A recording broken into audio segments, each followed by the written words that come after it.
Hey, what's up guys? It's Callie. I want to talk to you about content building and why it's important. We're going to try to do this real quick, but I just want to show you guys like your options when it comes to this. Google's going to be your best friend. Look at how cute this is. You need to believe in yourself, little unicorn. You guys get it? So cute. I love Google, especially in partnership with Canva. Canva is wonderful. Look at all the different types of templates you guys can choose from. There's tons of categories. There's a lot of other programs that do the same thing as Canva. I just started using this when I first started, and I really enjoy it. I'm used to it. I've made a lot of really cool stuff with it. But you have your Facebook covers, all kinds of banners and ads. It's preset sizes. Sometimes the sizes have been a little wonky for me, especially like with their cover photo. You have to kind of squeeze things in to the center, and I will show you what I do to like fill in the outside space. It's just on mobile. Like on desktop it'll look beautiful and perfect, but when you go to your mobile version it looks like cut off and it's a mess. But super cool stuff. If you guys are putting any kind of PDFs together, they have stuff like that also. It's like any kind of template you can imagine, they have it there for you. So if you wanted to just do like a square photo, it'll take you over. Usually this is blank. This is my second recording. So what I did here was came down to backgrounds. I chose one of their free options. They have free and paid, so watch what you're clicking on, but it is free to use, especially if you're uploading your own content. There's a trial, I think, for the paid version. I did use that, but, you know, it's great, but it's just too much. I don't really need to do all that. I would say, like, if an agency needed a service like this, then they should definitely do that. But anyway, I put this little stripy background on, and then I came over here to text. I just dragged over the heading, and you can put whatever you want there. Quotes, they have pre-made little, if you liked the font on one of these, you would just pick it, drag it over. I like at the very bottom, and I want to try to show you guys those as it loads here. But at the very bottom, they have some that are more colorful. It stands out. They have one that I really like that has a transparent background. But I've made so much stuff with using Canva. You have your other options over here on the side, layouts, elements. I like to use the lines in elements to fill in like the corners and the sides of your cover photo.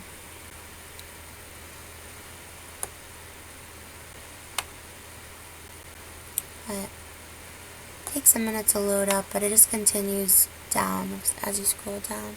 While we're waiting, I will show you one of my friend's Instagrams. She's just branding herself as an entrepreneur on Instagram, and she's using Canva for it almost entirely. So you can see here they all kind of go together with the colors. I like that.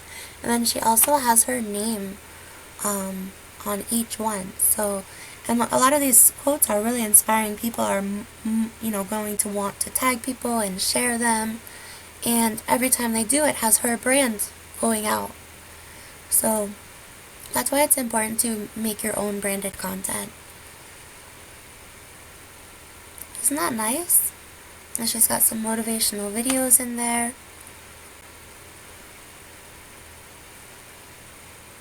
But now let's go back and see if it has come up. Oh, here's my lines. I was working on something here, guys. And I like these little lines to fill in. Like, imagine this was a cover photo. I turn them sideways. And I'll put a bunch of them, like, in a row along both edges of the canvas or whatever you want to call it, of the image. You can stretch them out. You can change the colors, definitely. But, so for when you're making a cover photo on here, I like to put these on the edges and then squish the important stuff into the middle, and that way it's going to fit on desktop and mobile. But so you can do something like that. I mean, I'm not going to line it up perfectly and everything for you guys right now, but you get the idea. You can change the colors. I like that better. This is actually just going to be a transparent PNG file for someone they want to use their name to put over top of their own images, you know, just putting like just to have a logo to put on over top, make it easier for them.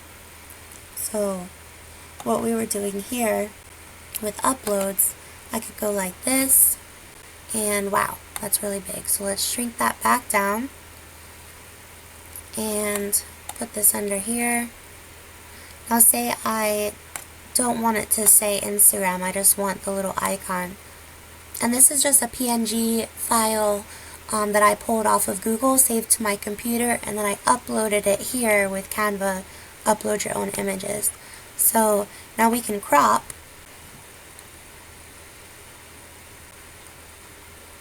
You could also just look for a different file, but I didn't want to put a different file up. You just shrink it down and hit the check, crop it. Now we just have the little PNG Instagram icon, and we can shrink that back down. It's so cute, right? And then I want to put his Instagram name next to it, right? So we're going to take a smaller little one. It's going to pop up. And his Instagram is at Mr. Figures. Okay, and with Instagram, it's not case sensitive. I think it looks better on a logo if you do capitalize, but you don't have to.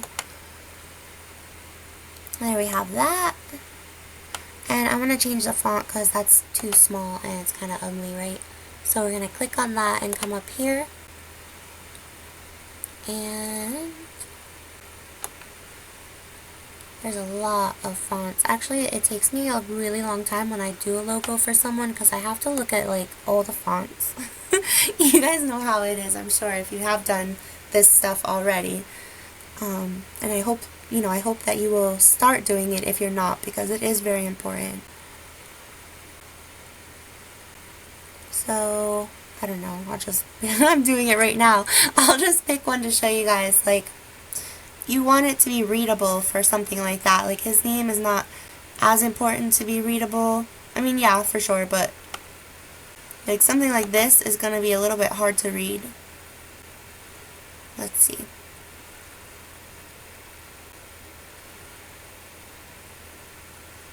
See, that's a little bit hard to read. We'd have to definitely make it bigger, but we don't really want it too big on a logo that's going to be an overlay for other pictures. So let's look at something a little bit more basic.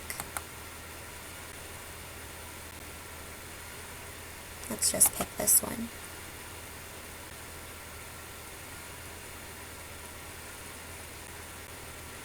Sorry, it's running slow, guys. See, I still don't really like that one. It doesn't show up very much. If his picture is too dark, you're not going to see it at all. We would need like a thicker font for sure, but you guys get the idea. You can also change the colors. And so what we would do to make this an overlay photo then is when we go to download, it's going to pop up and ask you how you want to save it. PNG is going to give it a transparent background. If you have an image with a background, you'd want to save it as a JPEG. You could also save as PDFs, okay, if you're working on documents. So basically that is Canva in a nutshell. I showed you Tammy's Instagram there. Let's look at Rosie's. Let's talk about why we're branding and who you want to attract, because that's something that you need to think about as you're creating your content. Who is your audience? So with Rosie, she is attracting a lot of parents. You know, she's a great mom. So, here's her cover photo. Really nice pictures of her and the family. And then something like, wow, that's the wow factor. That's going to attract everybody to want to find out more. So, your cover photo is very, very important, as well as your profile picture. You know, you don't want to, you want your picture to be something really fun like hers, representing like your family or something you're very passionate about or some adventure that you are on. And you want it to be very professional looking, if not. Like if it's not an action shot, you want it to be like a really classy headshot kind of deal, because your profile is going to be the very first thing that people see, and they're going to judge you. And I hate to say it, but they really are. And then your profile and your content is going to be what's keeping them on your page and is going to open their mind to the possibility of what you're offering them. So, looking at Rosie's page here, she has a great video pinned to the very top. You know, people want to know if she's real. That's great. And then going down, she's showing her results. She's got great reviews on her page here. Make sure your reviews are turned on your fan pages. It's in the settings. You definitely want to have people on there giving good reviews, because think about when you go to buy something online, you know, you're looking at the reviews for sure. So she's just very consistent with her content, showing her results and also connecting with family-minded people, because that's who she wants to help. Okay, well, it doesn't want to load anymore Rosie's page, so let's look at my page. This is one of my fan pages. I created this cover photo on Canva. I like it. It's old. I should redo some for me too, but... So scrolling down, this page I've been treating more like a personal blog kind of thing.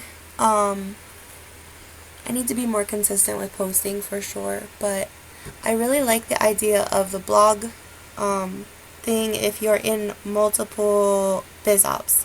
Like, because I can talk about anything on here because I haven't branded it to any particular, you know, opportunity or the other. So, anyway, it's just basically so far it's just been old posts.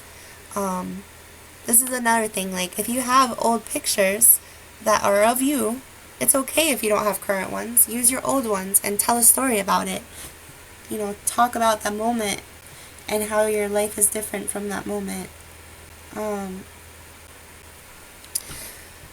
Let's see, they don't want to load here.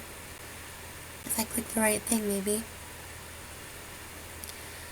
So, yeah, anyway, use your pictures that you have and go take new pictures. It's not that hard to go take a couple pictures, or, you know, have your kid take a picture of you out in, like, it could be anywhere, really. Even just sitting in your kitchen with your laptop or your phone. You want to show the lifestyle and you want to be real with people and connect with them. So, okay, it took me back to the top. Anyway, so in here I have something from Hawaii, and I tell a big story in my post. Like, people come on Facebook for only a couple of reasons. It's to stay in touch with friends and family, and to be entertained, and what? That's it, right? That's pretty much the only reason people come on. They don't come on to buy stuff. So, you need to come up with a way to entertain people. And you want to establish that connection with them. So here we have something that's branded from Canva again. And then this is me showing off my little workstation and my cake that my mom made. It was great. Again, this is something older from Washington. And I had my recent trip from Washington. It's just, so I'm treating it more like a personal blog, just like I would maybe like my Facebook page. My personal page. So, and then if you want to talk about personal page, I have my same cover